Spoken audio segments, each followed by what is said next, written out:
बिहार में अभिषेक कुमार बंटी को हटा दिया गया और नीरज कुमार सिन्हा को चुनाव लड़वाया जा रहा है। नीरज कुमार सिन्हा नितिन नवीन के करीबी नहीं है। जितना अभिषेक कुमार बंटी उनके करीबी थे, उतना नीरज कुमार सिन्हा नहीं है। अब नितिन नवीन क्या बोल रहे हैं, बीजेपी में क्या हो रहा है? देखिए, बीजेपी में कहीं ना कहीं इस चीज को लेकर ईर्ष्या तो है। नितिन नवीन बीजेपी के राष्ट्रीय अध्यक्ष बन गए, तो उनके करीबी को पोल खोल दिया गया, उनके करीबी का। और इसके बाद ये पापा का कहना है, जो कि अभिषेक कुमार बंटी के पिता ने कहा है, और उसके बाद उनके बेटे को हटवा दिया गया मैदान से। अब नीरज कुमार सिन्हा चुनावी मैदान में, अब जीतेंगे कि नहीं ये तो 3 तारीख को पता चलेगा, लेकिन बीजेपी मेहनत कर रही है जमकर। अब नितिन नवीन क्या बोल रहे हैं? भाजपा के राष्ट्रीय अध्यक्ष है, राज्यसभा सांसद है नितिन नवीन, क्या बोल रहे हैं? नीरज कुमार सिन्हा को टिकट मिला है, उनकी मर्जी है या नहीं, बड़ा बयान दे रहे हैं। सुनिए क्या कुछ कह रहे हैं भाजपा के राष्ट्रीय अध्यक्ष नितिन नवीन जी।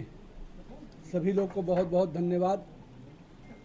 एक दिवसीय बांकीपुर विधानसभा का उपचुनाव का प्रवास था और मेरा क्षेत्र रहा है, तो क्षेत्र की जनता की अपेक्षा थी कि नितिन नवीन उनके सामने नज़र आए। तो एक कार्यकर्ता के रूप में क्षेत्र के विधायक और प्रतिनिधि होने के नाते मेरी जवाबदेही थी कि मैं अपने लोगों के बीच में निश्चित रूप से आकर उनके साथ खड़ा हूँ। ये बड़ी खुशी है कि भारतीय जनता पार्टी का नेतृत्व ने एक मंडल अध्यक्ष जैसे कार्यकर्ता को मौका दिया है बांकीपुर के जनता के सेवा के लिए।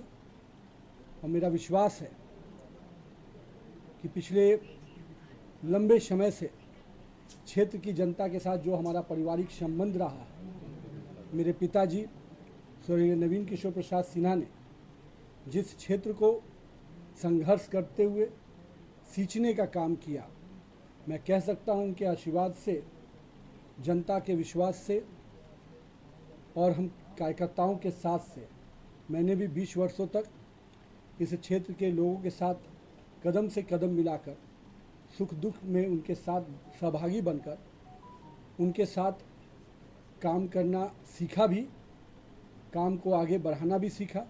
मैं तो हमेशा कहता हूं कि मेरे क्षेत्र के कार्यकर्ता और जनता ने ही मुझे काम करना सिखाया भी, और आज इस मुकाम तक भी अगर पहुंचाया है तो मेरे क्षेत्र की जनता ने मुझे आशीर्वाद देकर और स्नेह देकर पहुंचाया है। तो मुझे पूरी उम्मीद है कि पार्टी ने जो एक कार्यकर्ता को फिर से मौका दिया है, वो कार्यकर्ता इस क्षेत्र में जनसंघ काल के जो हमारे कार्यकर्ता रहे उनके परिवार का सदस्य है और एक ऐसा युवा है जिसको क्षेत्र के लोग एक कार्यकर्ता के रूप में जानते हैं।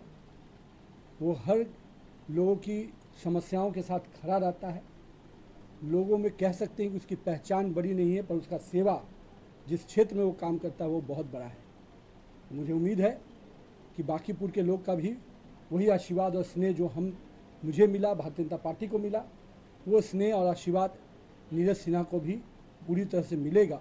और ये युवा बांकीपुर के लोगों का भाई और बेटा बनकर समर्पण भाव से, सेवा भाव से इस क्षेत्र की सेवा करेगा।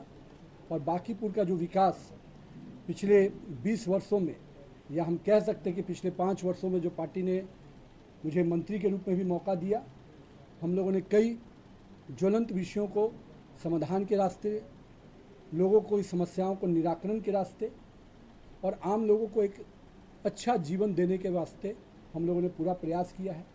आज पार्क कहिए, सामुदायिक भवन कहिए, सड़क कहिए, पानी कहिए, बिजली कहिए, इन सभी मूलभूत सुविधाओं से हम आगे बढ़े हैं।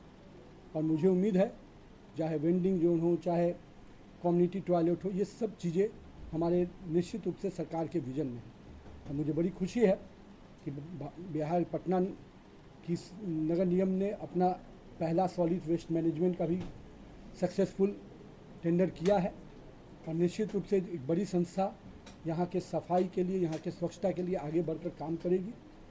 और मैं यही कहूँगा बांकीपुर की जनता के लोगों से कि आपने मुझे एक अपने अनुज के रूप में, भाई के रूप में जो आशीर्वाद दिया है, मेरा छोटा भाई नीरज सिन्हा भी उसी विश्वास और आशीर्वाद के साथ काम करेगा और बांकीपुर के विकास के जो अब तक सफ़र रहा है इसको और गति प्रदान करेगा। और यहाँ से बांकीपुर निश्चित रूप से बिहार का सर्वांगीण विकास वाला स्थान बनेगा, इस संकल्प को वो भी पूरा करेगा। और एक राज्यसभा में पार्टी ने मुझे मौका दिया है, तो सांसद के रूप में भी मेरी जो भूमिका रहेगी, निश्चित रूप से बांकीपुर मेरे से दूर नहीं रहेगा। उसके विकास का संकल्प नितिन नवीन के साथ हमेशा रहेगा। बहुत बहुत धन्यवाद। अब कुछ बचा कहाँ है?